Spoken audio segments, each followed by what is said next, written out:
magandang gabi po sa lahat. Salamat po nakabalik kami dito ulit. But keep on praying kay Mami.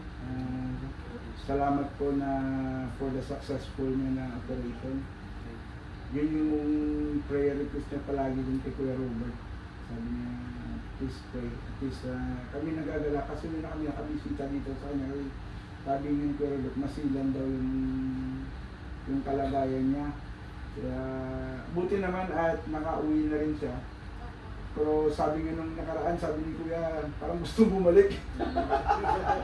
Kasi ibang buhay po dito. Nasabi na po kasi siya. Oo, ibang buhay ng UAE, isa dun sa ano tawag dito, sa atin sa probinsya. Pero masaya po doon dahil iba yung klima din natin. Malamig, na mainit, na maulan. Halo-halo na. So, salamat ulit sa gabing ito at na nagkakita-kita ulit tayo. May dala akong gitara kasi itong dalawang mag-asawa nito, yung gitarista. Sabi ko dalhin yung gitara at tayo po ay magkakantahan. Salamat at may natutunan ng konti sa gitara kaya yung gitara. At tayo po ay mag-aawitan. Tayo po ay magpuri sa Panginoon. At bago po tayo magpuri sa Panginoon, pag-pray po tayo ni Kuya Ray. Okay. Pagmagabi po sa inyo lahat, arat na Almighty, Panginoon. Sa aming pagsisimula po ng mga ko, Explore ng Almighty Panginoon.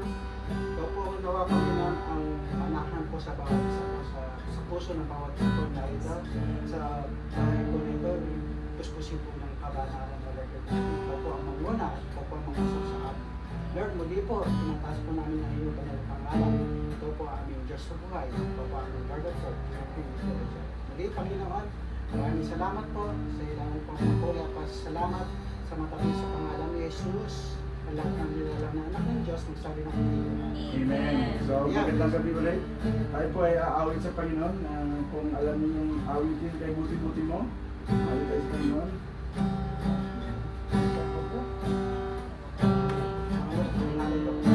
Kung wala po kayong kopya, internet na po tayo ngayon, social na.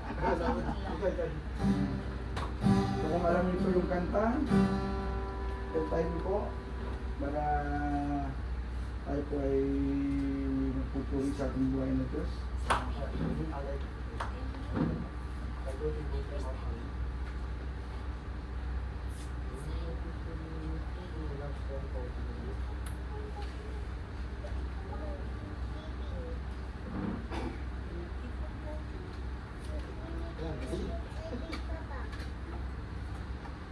Ma?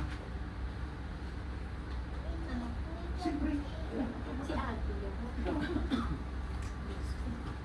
Nahalata na rin yung edad natin. May mga salamin na. Awit po tayo kay buti-buti mo Panginoon. Alam ko maraming mga nangyayari sa pang-araw-araw natin. Pero napakabuti po ng Diyos na buhay. Na wala po tayong ibang gagawin kundi magpuli, magsamba po sa Kanya.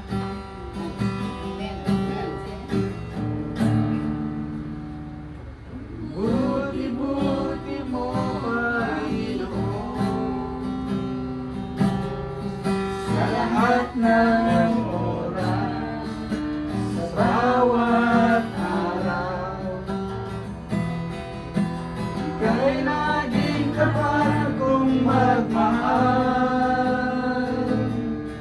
Ang iyong kawan ba walang hanggan. Buti-buti mo. Buti-buti mo Panginoon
katulad. Tunay na ika'y hindi nagbabago. Mabuti ang Diyos na sa atin ay nagpapapuri. Pinupuri, sinasamba kita. Bilang Diyos ang Panginoon. Tunay na ika'y walang katulad. Tunay na ika'y hindi nagbabago. Mabuti ang Diyos na sa ating nagpapapuri. Pinupuri, pinupuri, sinasamba kita. Dakilang Diyos at Panginoon. Tunay na ika'y walang katulad. Tunay na ika'y di nagbabago. Mabuti ang Diyos na sa atin ay nagmamahal. For last time, pinupuri, pinupuri, sinasamba kita. Dakilang Diyos at Panginoon. Tunay na ika'y walang katulad. Tunay na ika'y di nagbabago. Mabuti ang Diyos na sa atin ay nagmamahal. Mabuti, mabuti ang Diyos na sa atin ay nagmamahal. Mabuti ang Diyos na sa atin ay nagmamahal. Napakabuti mo, Panginoon. Salamat po sa gabi ito, Panginoon. Even sa salita mo na aming pagbubulay-bulayan, ikaw ang mamuna at mamusap sa aming isipan. Salamat sa gabi ito. Salamat sa pamilya ito. Salamat sa buhay nila Kuya Robert, Kuya Alex, even doon kay Ate Gretchen, at sa kanyang mga tita na nandito, Panginoon. Salamat po, Diyos, na ikaw ang dakilang Diyos na itong tahanan na ito, Panginoon, ay palibutan mo, Panginoon, ng iyong pagpapala, significant pagpapala, Panginoon. Salamat, Panginoon. Salamat sa gabi nito, Panginoon. Yes. Pinaglit namin lahat ng papuri pa salamat sa tanging Panginoon Jesus. Amen. Ay po, makakaupo na. Salamat po. Yeah. Napakaganda mo dito. Rakis pa ako dito. Oh, ingat-ingat. Mamaya, kukunin ka yung number mo. Sige po, salamat po. Usap-usap tayo mga Sige po. at least na masaya pag hindi, mas malaki ang kita pag sabi ko nga, yung kaibigan niya kasi pag tamad daw, ano yung nalibon kita. Di ba? Umpisa na natin ang pati natin dito. Nagagala ka kasi yung bukbo.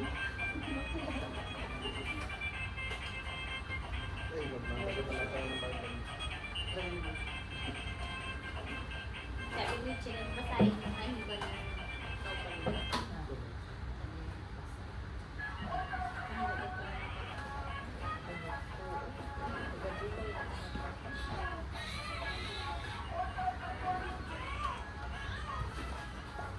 Uy, baby. ibibigay sila. Hindi ako pwede sila buhayin. Kasi galing tayo sa labas.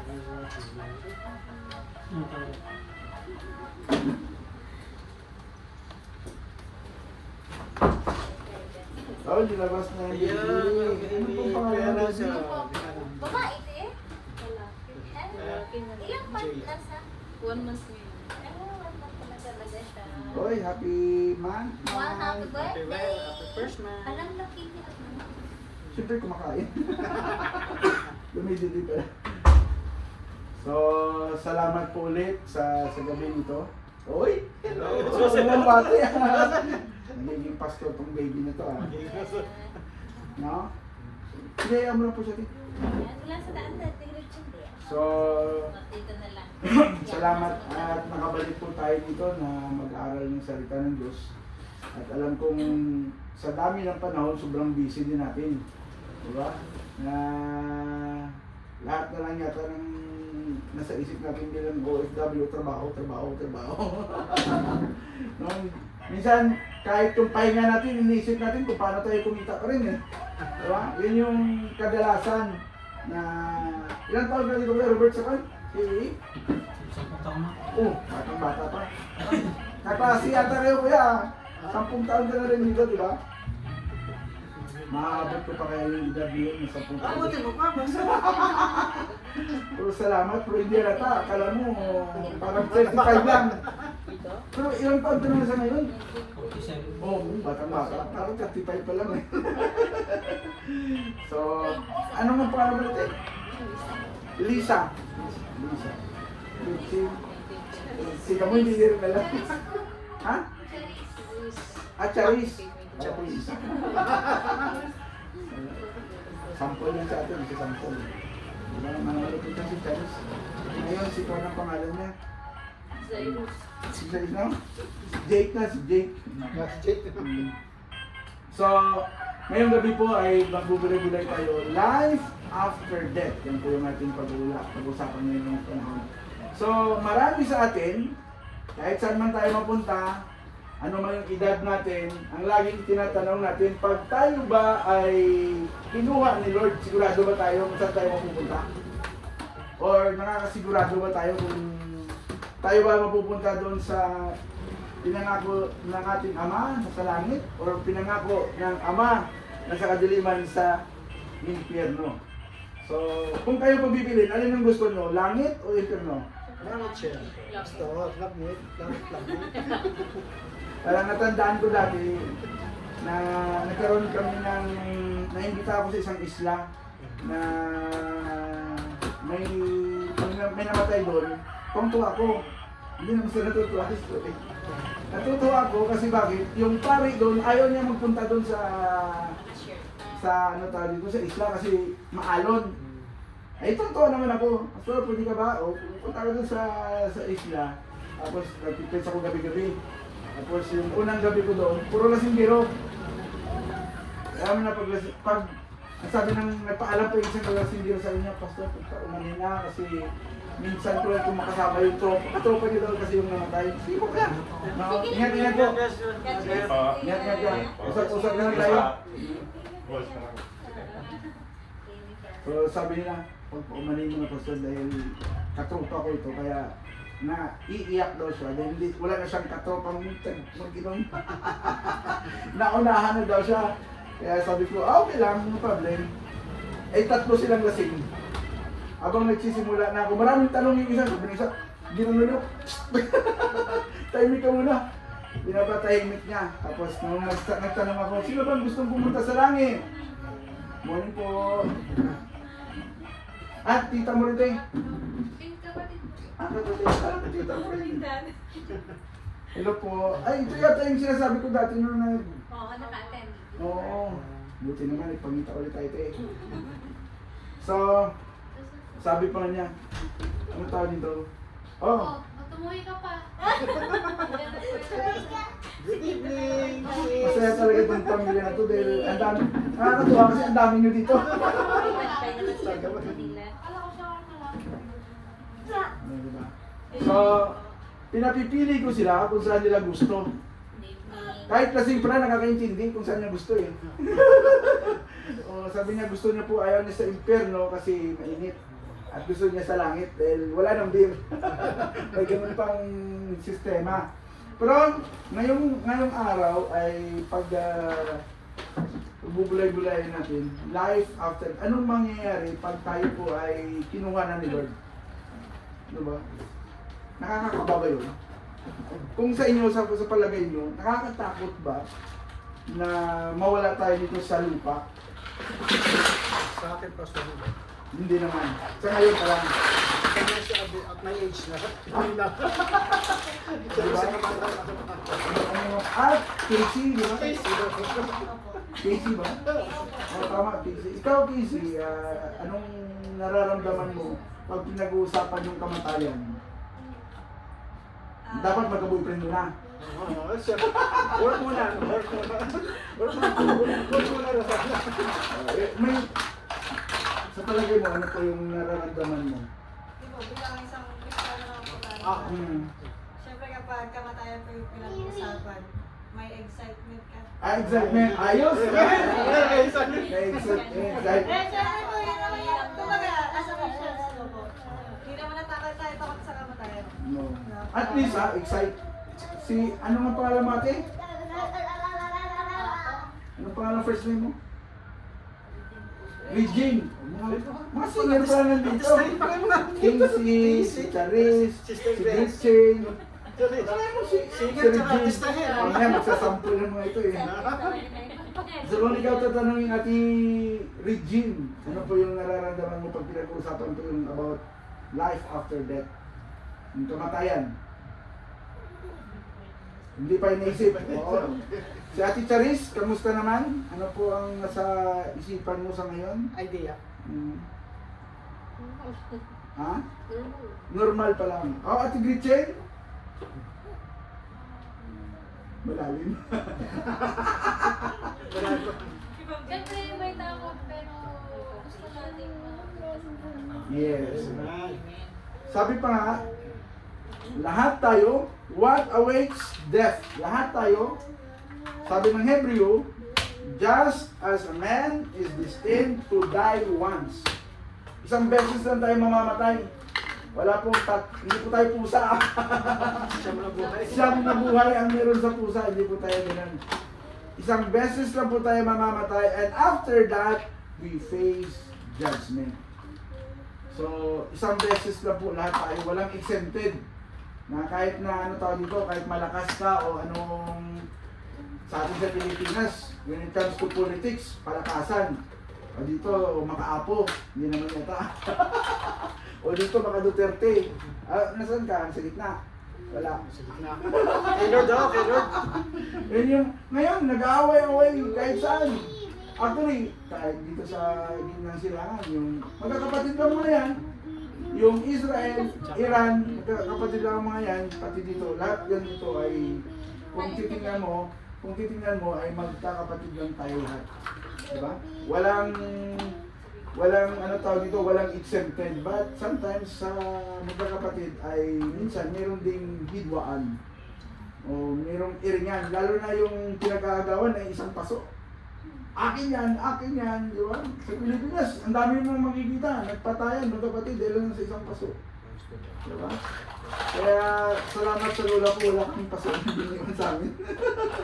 Di ba? Pero what I mean is that, judgment follows death. Every soul will have to stand before God. Lahat tayo, according to our name, according to our middle initial, according to the year na tayo po pinanganak, according to the number of hours, kahit na tayo, example, lahat dito ay magkakapangalan, pero hahatulan tayo ng Panginoon, according to the number of hours, kung kailan ka pinanganak, according to the number of days, ang edad mo, 20, 40, 30, walang piniling edad.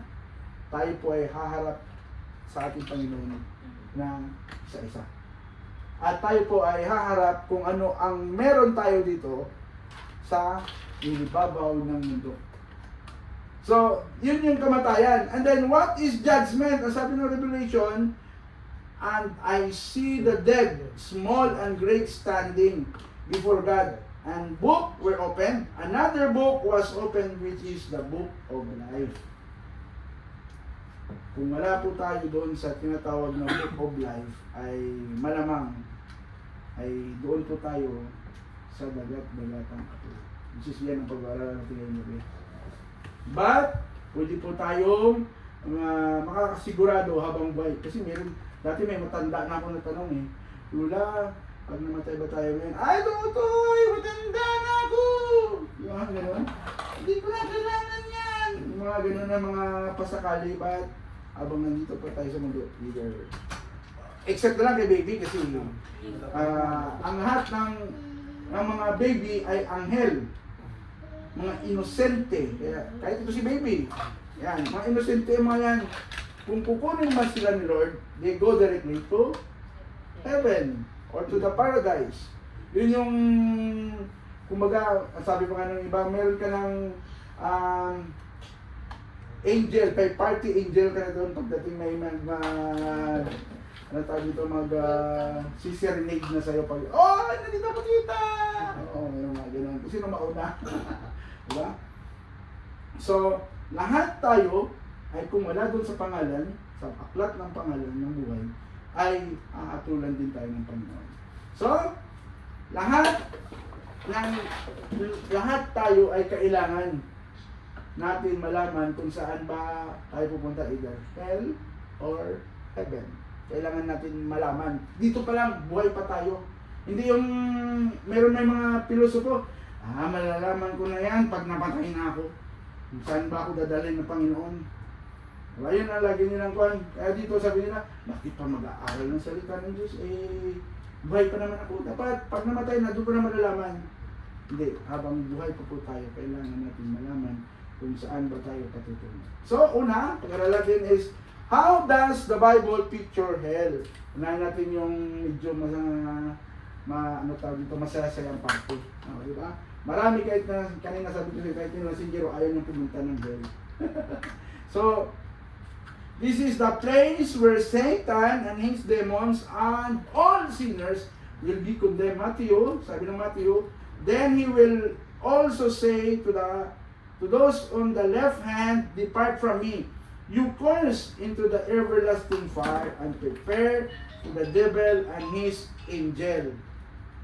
Anong mapupunta doon? Ang sabi ng Revelation 21, all cowards, all deceiver, all murderers, all adulterers, sorcerers, idolaters, and liars, and shall have their place in the lake of fire. Hindi pa ko rin sabi niyo yung Revelation, yung salita ng Diyos. Binababalaan tayo. Lahat daw ng matatakutin. Yan, takot ka sa ipis. Deceiver, mapaglinlang. Dito sa UE, ang daming scammer. Ingat. Lahat ng mamamatay tao, hindi lang yung pinatay mo, but yung sa isip mo pa lang, pinatay mo yung kapitbahay mo, hindi ka binigyan ng ice cream. Ay, ko sana. May maraming mga gano'n na, ano tawag dito? Good morning, kuya. Ay, kumusta? Nag-umpisa na kami dito, kuya. Pasok po, pasok. Pasok po, Pasok pasok po. Huwag po kami yung nilas. Tanan niyo po ito. Hello, ate. So, lahat ng manlilinlang, lahat ng adulterers. Dito sa UA, maraming taga Cavite. Lalo na yung mga, ano tawag dito? Yung namumuhay na, ang tawag nila, okay lang mag-live-in. Kahit hindi kasal. Sa mata ng Diyos ay lahat yon ay adulterers ang hindi kasal. At wala silang lugar sa kaharian ng Diyos. Magkano bang magpakasal? 1,000 lang ito, 500 yata magpakasal sa kan eh. Sa embassy natin. Magpila lang kayo doon. Ganun lang kamura. Mura lang. So hindi mo na kailangan maganda sa Jollibee or kung gusto mo naman, invite niyo kami. Diba? Documents lang, passport lang at your legal age. So lahat ng mga sorcerer, witchcraft, diba sabi nila pag taga-kapis ka ay wala kang aswang. Diba? Pero pasalamat po kami dahil sabi nila yung lola ko dati aswang din. Ay hindi halata. At least kahit yung aswang, pwede pang baguhin nila. Diba? Pwede pa maging pastor, yung mga aswang. So ibig sabihin, wala pong exemption. Lahat po tayo, basta willing tayo magpasako. Willing tayong magbalik loob sa Panginoon ay tatanggapin tayo ng Panginoon. Not just sorcerer but idolaters, yung mga nagsisimba sa mga Diyos-Diyusan. Diba? Marami, ang nakadiyos na natin bilang mga Pilipino, marami tayong mga santo. Minsan, yung natatawa ko dun nung sumakay ako, sinasabi ko sa inyo, yung lagi pumupunta ng isla. One time, nakasagupa ako ng malalaking balod. Alon. Diba?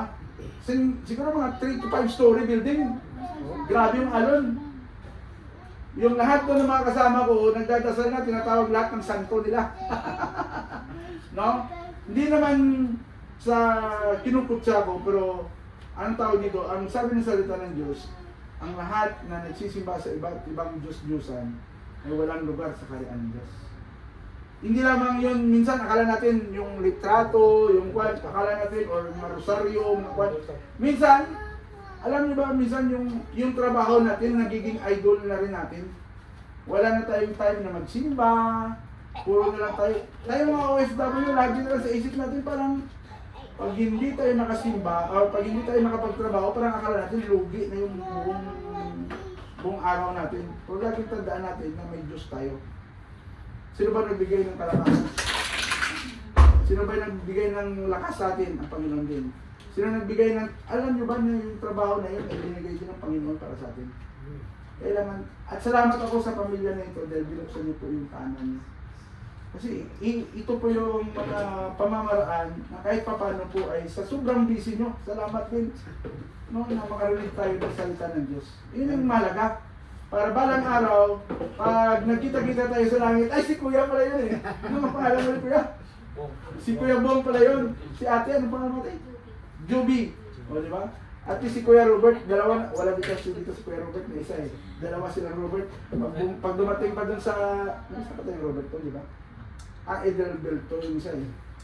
So, marami tayong mararanasan. Parang salamat at meron tayong time na makinig ng salita ng Diyos. At not just the idolaters but also liars. Lalo na sabi nila doon,